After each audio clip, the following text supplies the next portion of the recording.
Tell me what made Yeah. that stand out. What made that stand out for you? Well, because of attending these meetings now, I've been coming in for probably about a year to these meetings. And so now I'm so much more aware of these expectations that I have, you know, these shoulds, this guy really should call me and make plans to take me out, for example. He should do this. He should, it's all of these expectations that that are so unrealistic and unfair to people. Yeah. Yeah.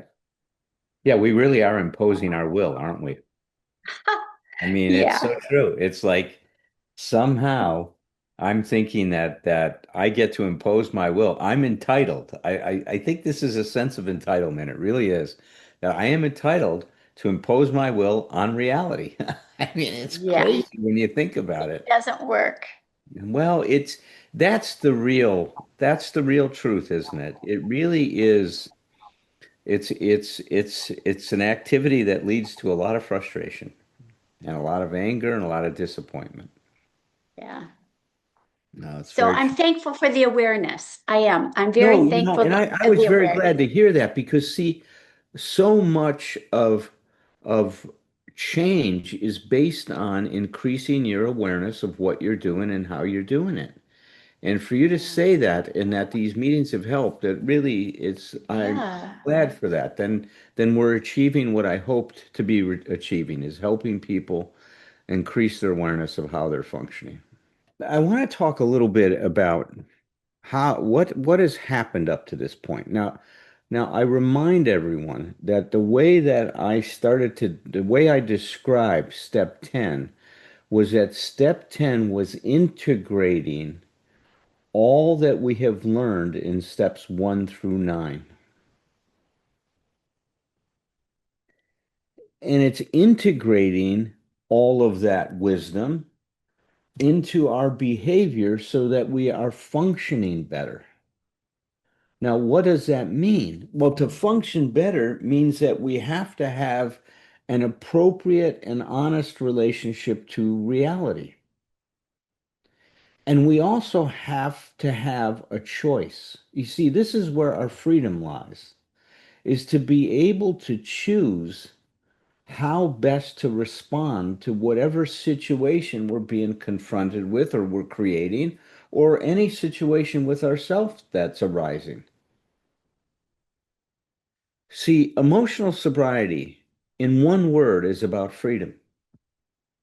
Now, I don't know about you, but when I was growing up in Chicago, for some reason, that word freedom just was, whenever I heard it, I was attracted to it. It just somehow had deep echoes inside of my soul. Let freedom ring. I mean, let freedom ring. Listen to all the gospel singers when I was growing up in Chicago. The speeches of Martin Luther King. I mean, freedom seemed to me to be so important as part of our experience in life. And yet, for me, it was so elusive until I got into recovery. And in no way am I saying that I'm free all the time. No, no, please don't misunderstand what I'm saying. I have moments of freedom that I've never had before in my life, and I'm very grateful for those.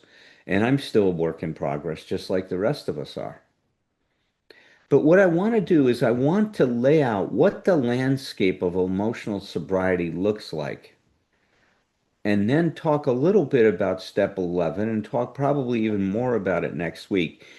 But what we know in terms of this landscape of emotional sobriety, if nothing changes, then nothing changes in our life. Now, we knew from the experience of putting a plug in the jug or whatever our addiction was, and we started to deal with that by accepting our powerlessness over it, and then did paradoxically discovering a new power, that change was possible.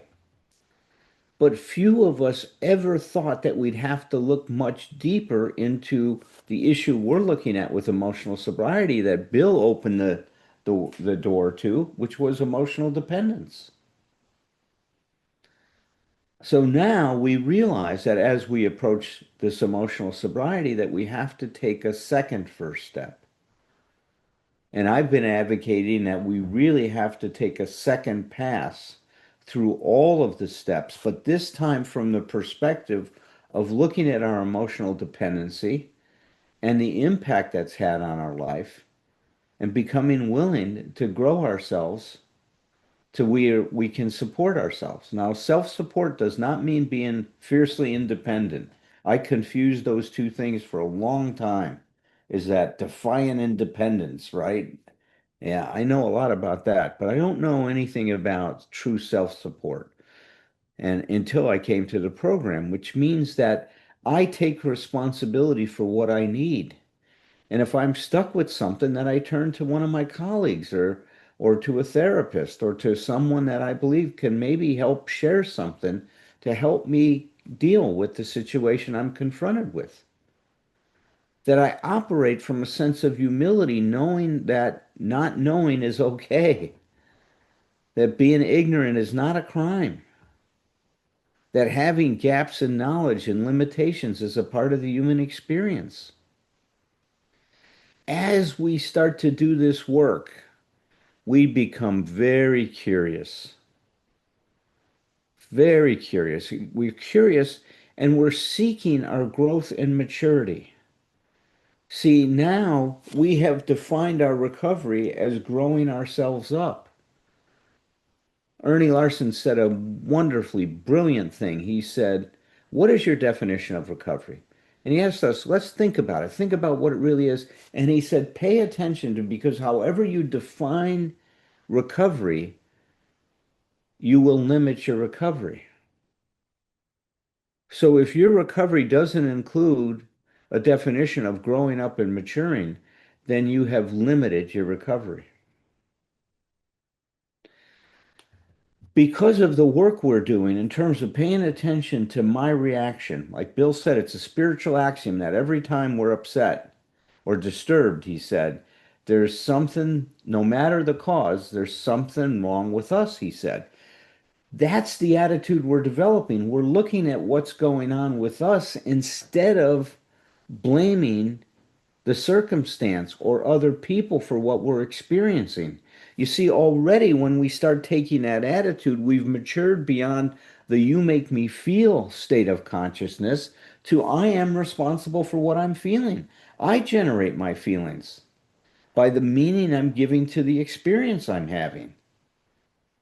And I can make up a lot of stories about what's going on. Sometimes they're actually connected to reality. A lot of times they're not. We experience a renewed sense of power to manage our life, but to manage our life that's based on this sense that I have no business, as Diane was saying, is putting my expectations on people, places, and things and expecting them to act accordingly. You see, that's humility. When I surrender that sense of entitlement, that reality must follow my bidding, right? That now I open myself up to some new possibilities, which gives me a whole different way of dealing with the situation. Acceptance becomes such a critical tool for us in this quest of emotional sobriety. A separation from the big lie is gained. See, that's where the power is coming from. What is the big lie? That life is should conform to my expectations.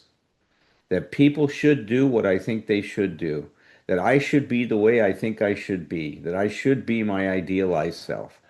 See, all of that's the big lie because it says who I am is not enough. And as you're going to see, I have a slide later on that when we abandon ourselves, we've essentially sold our soul to the devil. Creates a lot of trouble. Because I'm no longer as emotionally dependent, the old triggers no longer have the power to control my life. I don't have the consciousness that you're pushing my buttons. Now I understand I'm holding my buttons out for you to push. There's nobody pushing my buttons. I'm holding them out to everybody. And then when you push them, I get pissed off at you, but they're my buttons. Are you kidding me? But then I come up with all kinds of rules and stuff. Like if you love me, you wouldn't push my button. Oh boy, that is another part of the big lie. If somebody loves you, they're going to cause more trouble in your life than someone else, not less. Where did we get that idea? We begin to live our life by our new truth rather than the old lie. We hear it over and over again in the rooms. Until we let go of our old idea, the result is nil.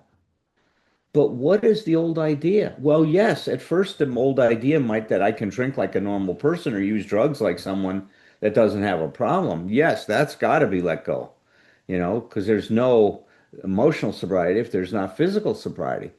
But what we're talking about here is to live by the new truth rather than the old lie. The old lie is what's kept us so emotionally dependent. So now we start learning what it means to be more self-supporting and less emotionally dependent.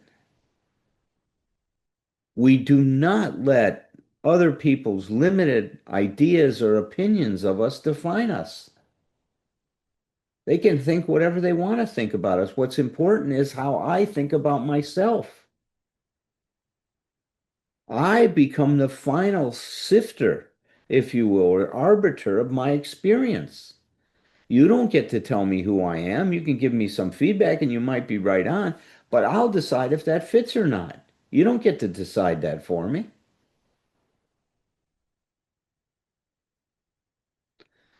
In emotional sobriety, we strive to let the best of us do the thinking and talking for the rest of us.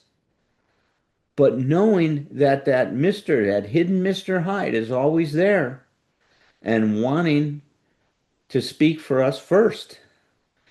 Tom has come to call that our first voice. Listen to your second voice. Mr. Hyde is talking. He's talking first.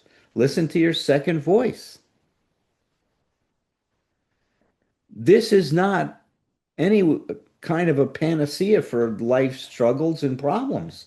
That's not what we're looking for. That's not the kind of freedom that we're pursuing here. We know life is still going to have its peaks and valleys, but we have a better sense of what we are dealing with and how to cope with reality as it is, especially when we're disappointed because things don't go our way.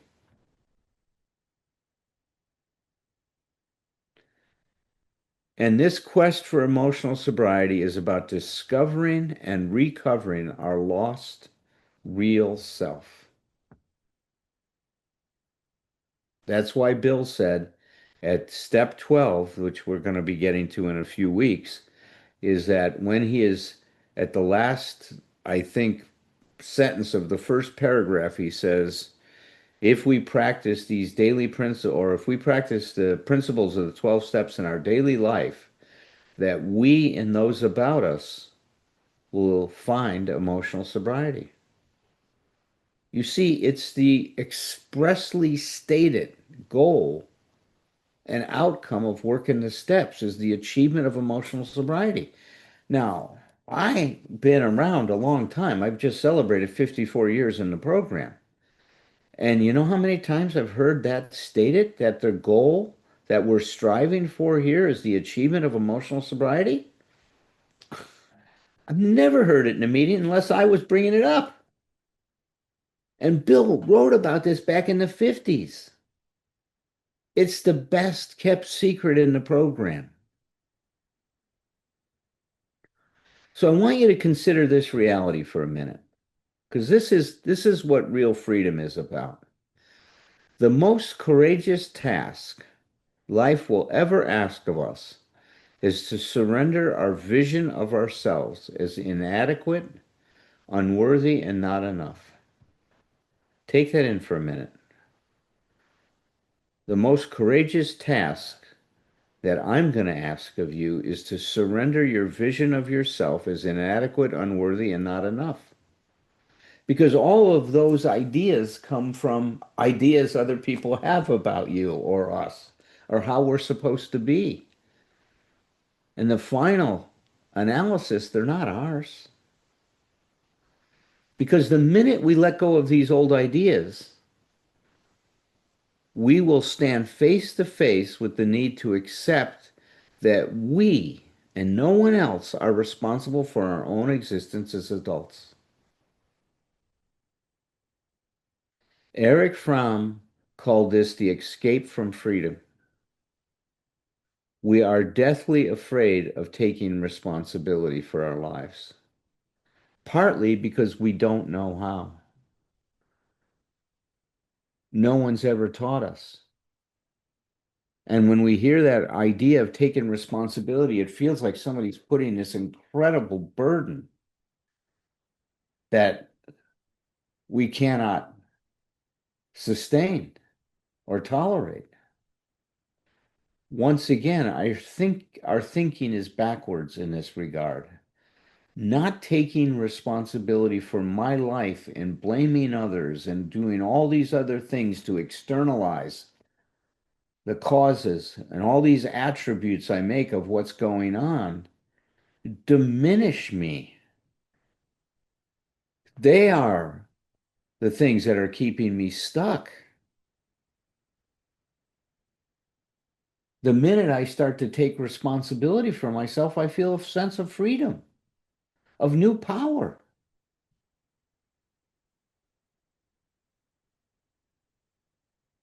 And taking responsibility has nothing to do with beating yourself up. And we're going to make this distinction over and over again.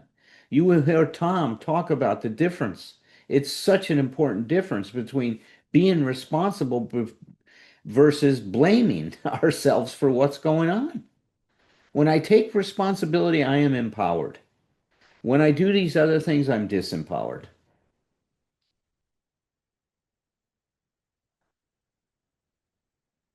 So, what is the nature of the real self? I can't tell you how many times I've heard people say, is there such a thing as a real self? What does that look like? Or true self? People talk about it all the time. So, the real self is a process, it's not a thing. That's what's so elusive about it. The real self is our capacity to be alive, to feel passion, to be excited, to have feelings, to be curious about ourselves and what's going on. So it's the unique self is the alive, unique personal center of ourselves. It's inside each of us. You've seen me, if you've seen me give a talk, hold up this slide where somebody's holding up an acorn and in the background is this beautiful oak tree. That acorn has in it the capacity to grow into that oak tree. That's your real self. You have that capacity to grow into who you are. That's our real self that can and wants to grow into itself. We get lost because of thinking I'm not enough, I'm not adequate, I'm not lovable. So then we abandon ourselves to become who we think we should be. We are the only species on this planet that wants to be something other than we are. A rose bush does not want to be a rock. A cat looks at those dogs and does not want to be a dog. Dog doesn't want to be a cat. It's just being a dog. My little Doxy just loves being who she is, wagging her little tail and enjoying herself as she is.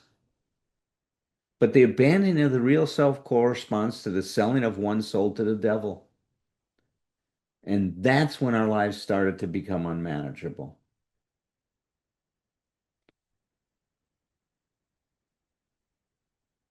Now, when I was reading step 11 tonight in preparation for this, it really struck me in a lot of different ways that prayer and meditation was to continue to deepen our ability to be free and to learn to cope with reality and life as it is. Bill talks a lot, and next week I will go into it in much more detail about our relationship with God as we understand it, and using that relationship to help us find the best way to cope with things. And he even warns us that we can take this emotional dependency and this desire to control things and put that on God and start telling God how to do his business. So instead of praying for God's will, we pray for very specific things. So he even caught it here and warned us against that. But as I said, we'll get into that more. I want to bring Tom and Julia. All Okay. right, you Don't guys. open Well, why don't you share and then we'll bring in about 15 minutes or so, we'll bring in Carly to take us on a meditation tonight. Well, I'll just say two things. Just I may have more later, but right now, when you were talking about this stuff, it reminded me of one of my little nutshells that you and I have talked about before, Alan. I respect your opinion, but I trust my judgment. It's like, which means our defenses are down. I'll listen to what other people have to say about me. I don't have to be, defended, but then I take that in as raw material, and I get to decide. Now, even if you give me an opinion that I agree with completely, and then Yeah. I decide that's what I'm going to go with, it's become my opinion. So it's Yeah, it's like it's not me being controlled by you. And that's then right. the other thing is just a pet peeve of mine that you spoke to in this, and I can't remember the exact slide, but the way I say it is it's not just a right, but a responsibility for us to perceive ourselves accurately. Yeah. It's like it's like we've been taught that low self-esteem is humility. It's not. It's like we need to see ourselves accurately, and that means we have a responsibility to own our own successes, our own power, and and be proud of ourselves. Yeah. We don't have to hide. So thank you. I Great love point. what you said about thanks, Tom. Hmm. Um I love what you said about the real self too and that concept. Hmm. And it reminds me of a speaker that I used to listen to, and Seamus is his name. And he used to talk about spirituality being realizing that we are living, breathing things, and we forget that sometimes. Oh, yeah, that's nice. And he also talked about, the oak tree and all of that. Hmm. That most of us don't have a clue when we grow up who we really are. We just sort of turn into what we think other people Hmm. expect us to be. Exactly. And Yeah. also about that responsibility to figure out who we really are and to become that. Yeah. And it's not something we're taught. I think it's not something I don't know. It's not something I remember being taught. Hmm. Hmm. Um, you know, um, yeah, and the program can encourage us to do that. And a good place to start is by figuring out what I'm not. What jobs have I hated? What things have I wanted to adamantly run away from? Um, yeah, and then those things that really, like you talked about the passion, Alan, I think, the things that just sort of make your heart sing. Yeah. Um, It's kind I of like cheesy, but for me, it's that. animals. Just being around, like next to my horse, or when I come in the door and my dog comes running. That's one of the things where I'm most myself, and I'm right there, and I don't want to be anywhere else. Yeah. And then, if we're lucky, we can figure out how to bring more of those things into our lives. Yeah. I like That's good. Mm. I That's good. That's good. I found the acorn picture. I don't know if you saw. I put it in I saw it. Thanks, That's what Tom. that That's great. is. put it in the Okay. chat. Oh, I Yep. thought it was somebody smoking a cigar. Just make Down to the bare nub, right, Tom? Uh, because we've had this conversation in the study group about like what is our true self and how do I figure out what my true self is, and some of that I experienced, which was like I know what I was uncomfortable with, right? I knew what traits I didn't like, like going through 6 and 7. And somewhere I heard that like something like my God doesn't think in negatives, so like basically praying to be less of something or praying against, a character defect or whatever you want to call it, a behavior. So I started the practice of becoming more of what I want to be, the traits that I want, like more honest and more compassionate and the like, and using that as a way to kind of achieve more of my true self, to, you know, cast aside the clutter, start to see what I like and what I don't like and what resonates and what causes trouble, and to bring to light what this is. And I just picked up this week again a practice of praying every day or meditating every day on the loving kindness meditation. And the idea behind that is like, I'm just trying to get to a point of um, seeing myself as a part of the whole, right? To try to drop the boundaries between me and everything, especially reality. And that kind of daily meditation helps me to do that. And it's that practice piece. And sure enough, that the morning I start that, I got a call from somebody who was in conflict with the world and reality. And I put I was able to use those tools and those skills and that prayer to help, at least myself, kind Yeah. of reinforce. I don't know if he got it, but I got it. It was like, you Hmm. know, the more I separate, the more trouble I have with my emotional sobriety. The more boundaries I put, the more labels I put, the more my emotional sobriety suffers. And the one other thing I'll add, Alan, is you talked about our buttons, right? I used to have, I wish I had one. I got to get a prop, an easy button, right? It was Hmm. like my emotions were just out there and you Hmm. could brush past me and it was like bing, like the sirens would go off and all that. Hmm. So, it's gotten better where it's like, the easy button's gotten a little bit smaller and, like I've got a little protective cover on it, sort of like the nuclear launch button, like you got to flip it before you hit the missiles. Um, I like so that. it's gotten better. Not, again, this is practice. So Yeah. sometimes they're just, they're the buttons right out there and go ahead and push it and I'll react. And eventually, Tom, we're going to get four keys that we're going to distribute to other That's people right. that are locked. And everybody's got to put their key in and turn it at the same time. Right. Right. I think Yeah. I need that, to tell you the truth. I don't know if you need it, but that would be That's good if I right. had one. Yeah. I would go nuclear over, Shit. Mhm. Yep. the I- I'm just smallest gonna say thing. I don't want to see you go nuclear. No, you don't want to see him go nuclear. He can go nuclear. Well, you don't want to see me go nuclear either. No, no. Tom can go nuclear. He can. He'll just laugh it through.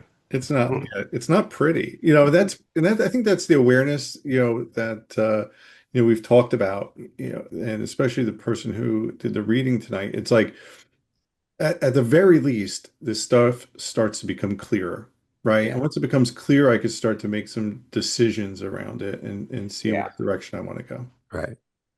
Well, that's the thing about really starting to understand our inner landscape Mhm. and what's going on for us, and to be able to use that knowledge. See, somebody said the other day that they were confronted that, self-knowledge, you know, didn't do anything for us, right? Is worthless. It is worthless when you're trying to use it to stop drinking. You know, Right. Measuring your amount of drinks and being aware of those things, your Mhm. self-knowledge isn't going to Mhm. get you where you need to go. Mhm. But it is such an important tool when you put the plug in the jug. Mhm. It's all about us becoming more and more aware of ourselves and how we're functioning, what we're doing, and how we create our existence. Yeah. The line is self-knowledge availed us nothing, but that's in the early part when we're talking about the alcoholism, right? And the first phase of believing, I'm an alcoholic and what am I going to do about it? And as I move into two and three, but self-knowledge, the rest of the way is super So important. critical. I mean, Yeah. it's so critical. And, the other thing I talked about when I was talking about the landscape of emotional sobriety, that I'll probably go into more next time. But we also now start to learn from our experience. Hmm. And what makes us learn from our experience is integration. That process of integrating, meaning connecting dots, right? And seeing patterns Yeah. and stuff like that, that becomes so essential to being able to see my emotional dependence and to starting to grow up. And see, for some reason, before we stop that process of integration. That's why you'll hear in the program people talk all the time about, I do the same thing expecting better results. That's because you never connected the dots. Yeah. When you connect the dots, you're going to not do the same thing. You know, you've got the dot connected. You're not going to go pick up a hammer and put your hand on a table and smash it. You won't do that. But Mhm. or you're not, typically people won't pick up a gun and play Russian roulette. Put one bullet in the chamber and, Mhm. spin the barrel and then put the gun to their head. You're not going to do it. But yet we did that.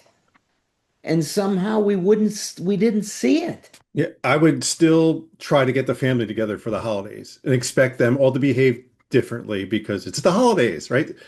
That's a perfect example. Not learning from connecting the dots. Yeah.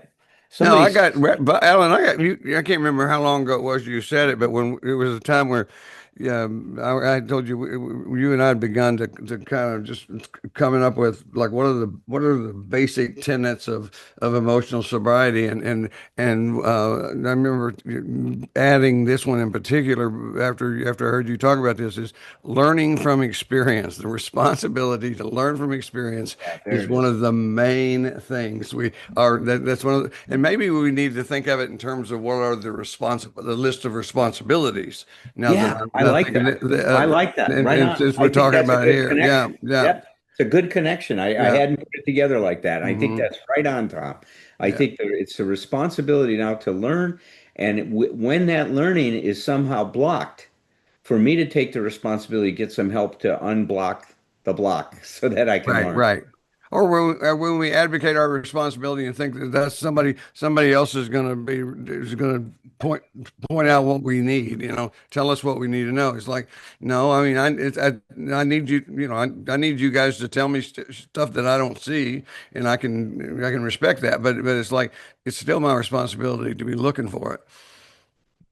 Yeah. Yeah. Yeah. Somebody said that may you suggest the Knots prayer? Please put it in the chat and we'll read it. I'm always open to seeing something new. The other thing that Bill did in this chapter when he's writing about step 11 is really talking about the St. Francis prayer. And we're going to really revisit that next week Mm. in some detail about it. But I'm going to suggest to you a very different way. Because the other thing Bill says that in this chapter that I really liked, he says, oftentimes our imagination gets a bad rap. And it's understandable because, I can project into the future a catastrophic outcome and believe it's going to be true, right? So my imagining can run away with me. I can walk into a room and imagine everybody's thinking about me. What did you say, Tom? Isn't it funny that somebody has the lowest self-esteem thinks they're the most important Oh, person? we're the most arrogant, low self-esteem people. Yeah. I mean, but so our imagination, a lot of times if it's runs wild like this, and if it's riddled with anxiety, it's going to cause a lot of tension and pain and disturbance. But he says there's another use of our imagination. He calls it a constructive use of imagining things, and we're going to be using that. So we're going to be talking about that, and we're going to be emphasizing that because I think it's also a way for us to solve problems. Because when you can start to think out of the box, you can often find a solution to something that you might not have seen before. Absolutely. But you got to let go of it for a while. And sometimes you have to even stop trying to figure it out. You have that experience, right? Where you're trying to think of a name or throwing a song and you can't remember the name of that song, and then you let it go. And then all of a sudden it No, that's pops what I was up going to say. again. It's about memory because people will you got to get it. It's not coming until while you're looking for it. It just No, won't be no, there. Yeah. Yeah. no. And that's where, I think 11 comes in terms of prayer meditation. It's the, um, sort of like attuning myself to both, this non-concrete way of solving things. I'll just put it that way. It's like, I'm a logic guy. I, took programming. It's like that. But when I let my mind rest or defocus, it gets creative, and sometimes it'll just come out. Yeah. Right on. Right on. I Yeah. think sometimes when Okay. we're in the anxiety Go of, ahead. oh, just one last thing, in the anxiety of trying to solve a problem, that itself can be trying to force a solution, right? Like I have to find a solution to Yeah. this. Yeah. And then when I accept it and let it go, that anxiety goes down and sometimes something else just comes up.